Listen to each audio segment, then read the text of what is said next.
Good to be back in the office today. We got practice this afternoon, so we'll kind of get back into our routine and our schedule. That way, getting ready for game week. Obviously, a big opponent with Missouri coming up. Team, showed that had a dominating win last week. I've already had a big win over LSU this year, so obviously a excellent football team. So it'll be a big challenge for us as we get ready to go. What do you guys got? Badly enough. Hey, Dan, was one of your players hospitalized last week for COVID? I'm not gonna confirm or deny anything. I don't get into medical records of players and what goes on. Okay. So just like anything, I'm not gonna say yes or no on anything. As far as medical records of stuff, but we feel that again that we have not had tons of and really a whole lot of major issues or anything that we've seen be really serious to this point. Where do you anticipate coming back from this long layoff? Just see issue. What's the challenge? Conditioning, timing, just depth. Where do you see those challenges? Yeah, I think just getting back into the flow of a game routine here. We haven't, it's been 2 weeks since we've practiced.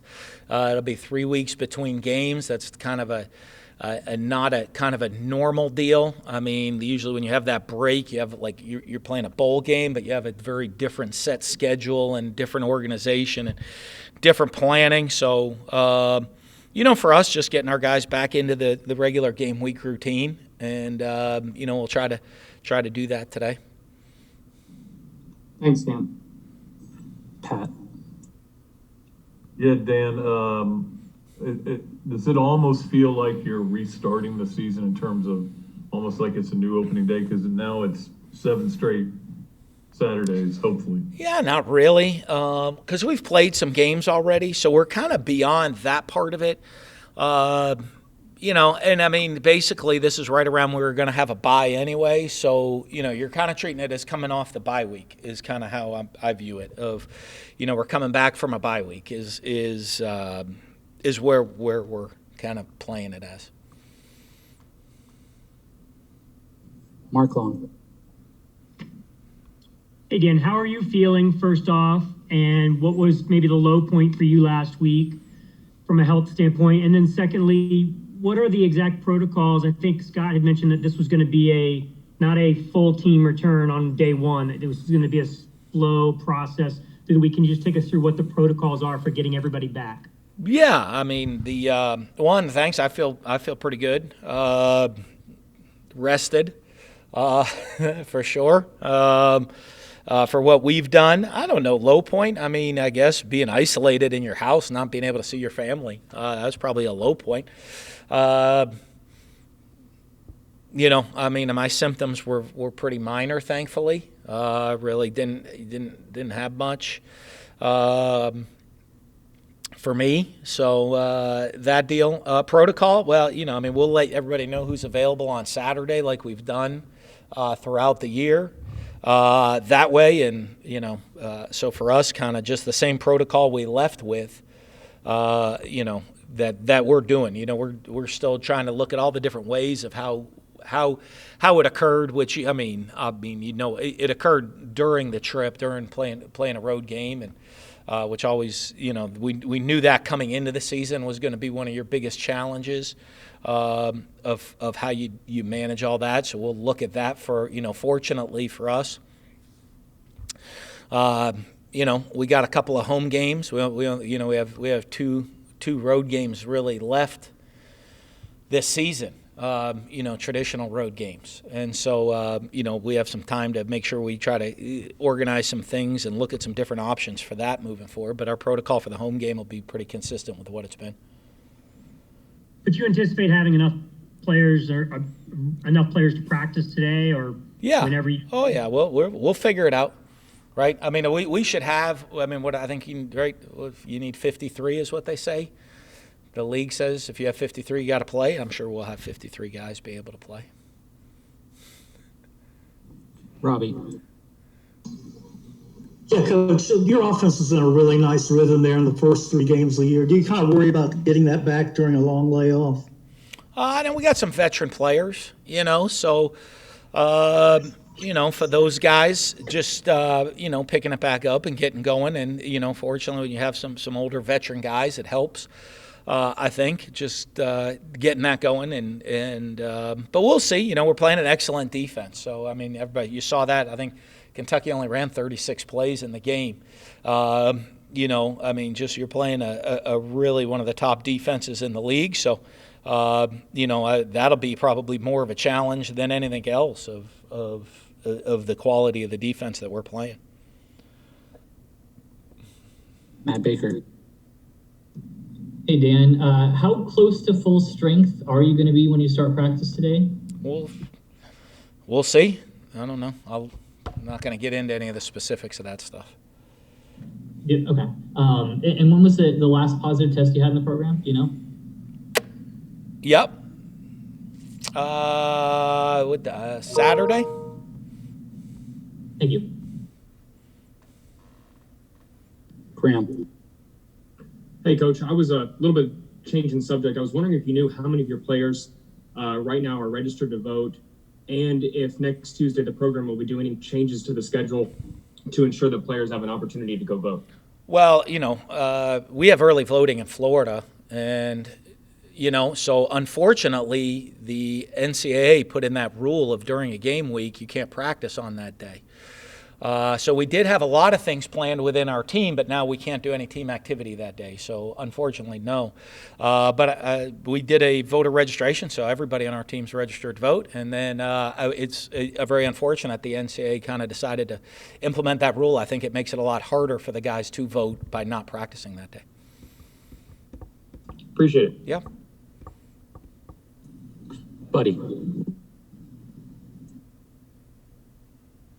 Hi, Dan. Could you comment a little bit on the landscape of the SEC? I know you've had your mind on other things, but there's a couple teams that jumped up and really had some nice wins. They got better, which is really strange. You mentioned one, Missouri, of course, being one of those, your opponent coming up, Arkansas success. I guess I'm asking, how did they do that? I don't know if you know that or not, but how did they get better at this time? Well, I mean, I don't know. I mean, each coach, each program, you look at differently at how you build a program.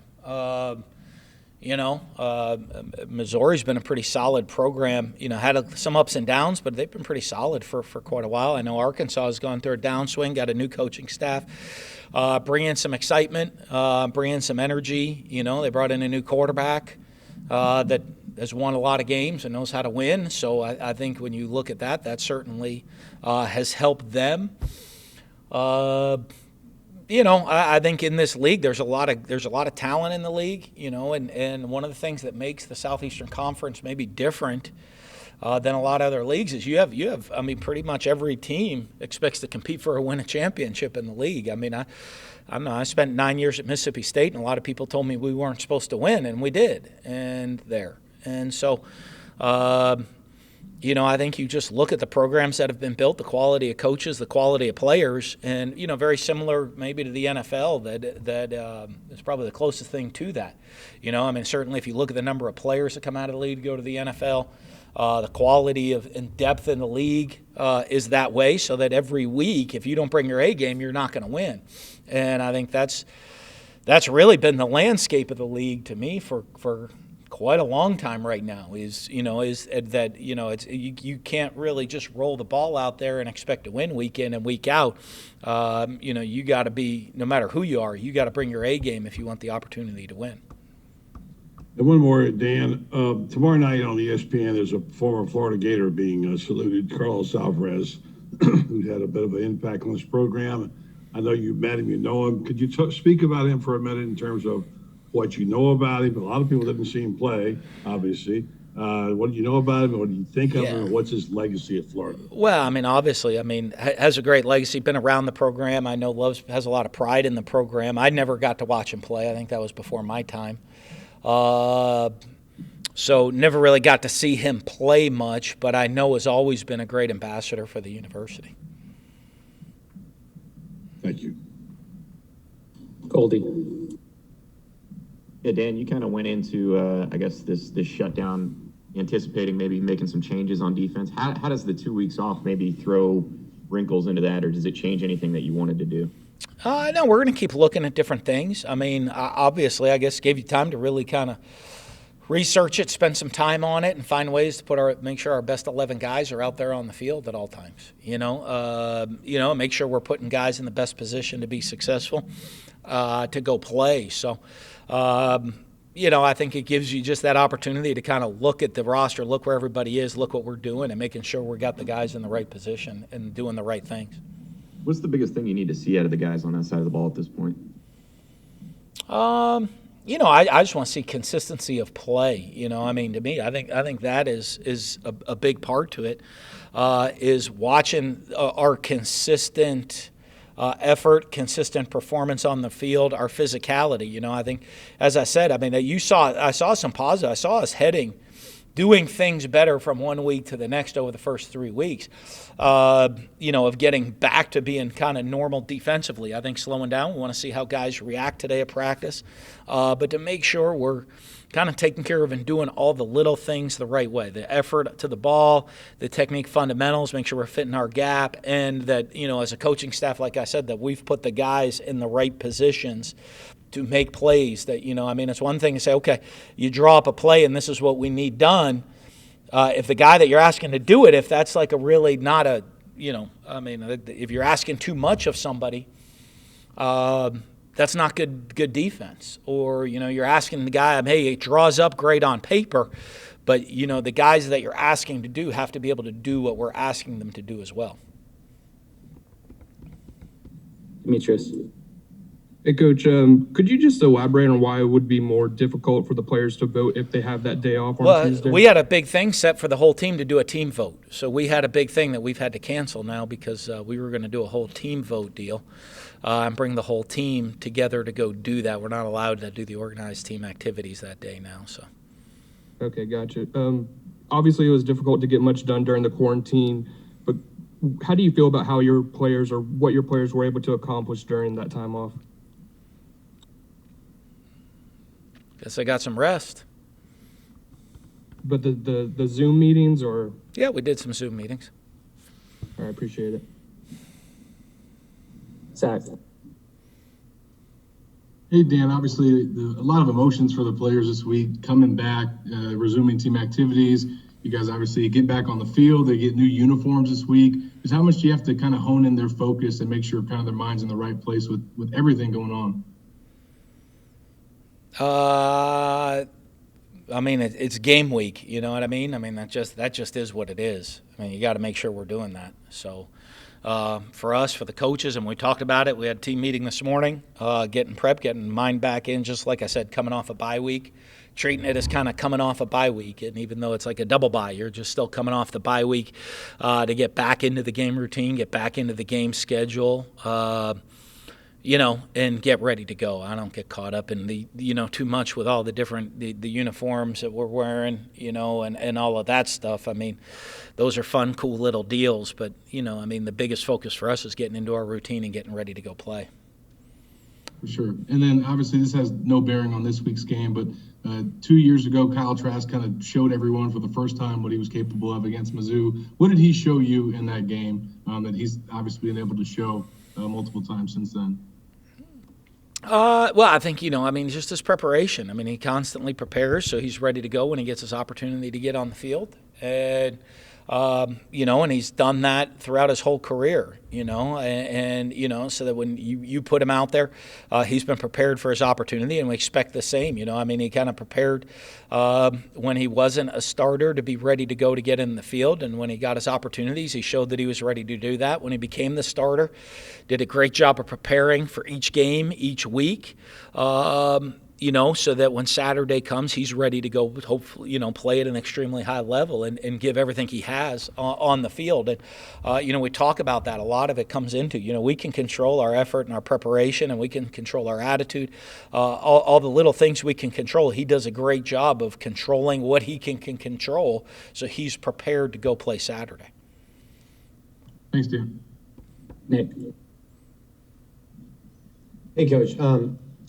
how involved, I guess you said you might get involved. How involved have you been with the defense in that process that you said of, finding those 11 guys and making sure I guess, we consider you an offensive coach. How involved have you been with the defensive coaches there? A little bit, I'm not telling them what defense to run. I just kind of gone through some things, and like I normally do, and I just want to make sure that we're doing the right thing. And just, I come in more of a challenge more than this is what we're doing. I'll come in and challenge kind of what we're doing to make sure that we're confident that we're doing it the right way, more than coming in and telling people what to do. And then Missouri was able to kind of keep Kentucky's offense off the field last week, and that's been an issue for you guys, not running enough plays on offense.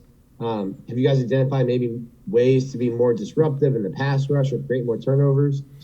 Yeah, well, we always want to do that. We're going to be a very fast, physical, aggressive defense and cause issues. But the offense, they did such a good job of ball control last week, and but everybody's different, and you go into a game plan. Their game plan was to control the clock, control the time. Usually Kentucky's that team. They're usually running the ball and controlling the tempo and the ball and having time of possession. Missouri was able to flip the scale on that to go the other direction. So, but if you look at it, we go to a good job of getting off the field in conversion, whether it be third or fourth down conversions. Do a good job of getting off the field. We got to be efficient offensively, because if they're going to play that type of game, you're not going to get many possessions. So it looks like kind of as the year is gone, that's how people have played us, to really slow games down and limit the number of possessions we have. So that calls for you to have great offensive efficiency as well with how the game plays out. Thanks, Coach. Chastity. Hey, Dan. Sorry. Usually a bye week, coaches talk about they use that time to go back to sort of like fundamentals, the basics. How much are you able to do that when you're doing it over Zoom calls again? Or are you just sort of trusting guys to do it on their own? Yeah, you didn't have the opportunity to do that with guys, because you missed out on so many practices. So you're looking out. We missed, you missed a whole week of game practice, and then you missed another whole week of bye week practices. So, we've missed a whole bunch of practice opportunities. And then sort of building off that, the SEC protocol, if I'm understanding it correctly, says there has to be a 4-day reacclimation period. Does that eat into your practice week? How does that change? Well, there's a build up with that. So you have certain guys that can build up and do certain percentages of workouts each day. Okay, thank you. All right, I guess we'll close with Edgar. Yeah, you met with the team this morning. What was the level of enthusiasm? These guys have to be pretty eager. Yeah, I think everybody's really excited, ready to get back after it, ready to get back to football, and get back playing. And I think that's something that is big within the team right now, is that ability to get back out on the field, to get back to doing football. This year's been kind of a unique year, like no other, with stops and starts and different schedules and kind of everything going on. Our guys, I thought, have handled everything extremely well throughout the year. So it's, I think they're going to be really excited to get back out there on the practice field today. Hopefully it is. It'll be, I don't expect us to come out there and have our certainly our sharpest, most crisp practice of the year, but I do expect us to have great energy, excitement, enthusiasm, be on the field, to be back out there to get going as we kind of build up to Saturday. And there was I forget how many weeks ago it was, but you guys were rolling along very well with this virus. And you said the key, though, being good at anything in life is being consistent. Mm-hmm. And that's what you guys had to do. Do you feel like, this was a freak thing, or do you feel like guys got less vigilant, or the message got off? What do you think? No, I think what we're always worried about is when you look at travel, right? And you look, you're going to take our kind of our bubbled group that we have, and if you look at the environment through the month of July and August and through September, and we have very minimal things. So obviously what we were doing was working, with very few positive cases. Unfortunately, you end up going on the road. And then you're adding in a 2.5 hour plane ride.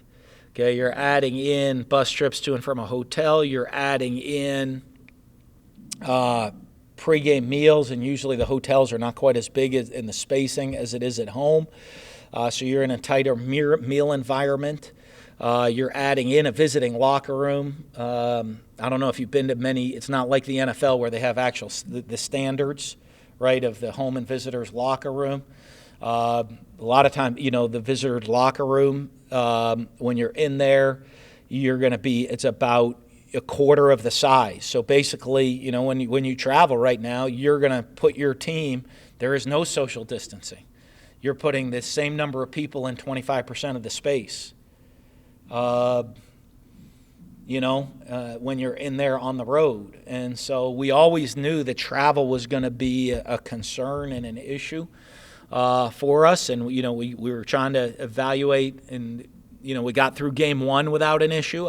We had some concerns in game one. We had a couple of things that we did, and we kind of were able to get through it. And so we thought, okay, we're headed in the right direction, even with that, with a road game. And, unfortunately, all of those things, when you add those all up, all of those different combinations, you add that up, and then you throw the virus in the middle of it with obviously someone having it on the team, or, at least one, maybe two people, I'm guessing, having it on the team, and then you put it into that environment, you're going to get a spread, especially, when for us with a team that we'd had so few numbers. I think there's a lot of people out there that have had these large numbers of guys already have it, so then you're not seeing a spread anymore because they've already had it. We had so few numbers that have had it that it was able to spread throughout the team, where a lot of, I think, other teams probably, from what my understanding in the league, we're still on the low number, I think, of total positives of people on the league. It was my understanding what our trainer said. There's still teams that have a lot more positives than we even do now. So, when you're looking at that aspect of things, they're not testing that many guys. They're not doing that. And so that concern of that spread was much greater for us for every road game. Well, welcome back. Good Thank luck you. this week. Thanks. Thank you, guys. Have a great day.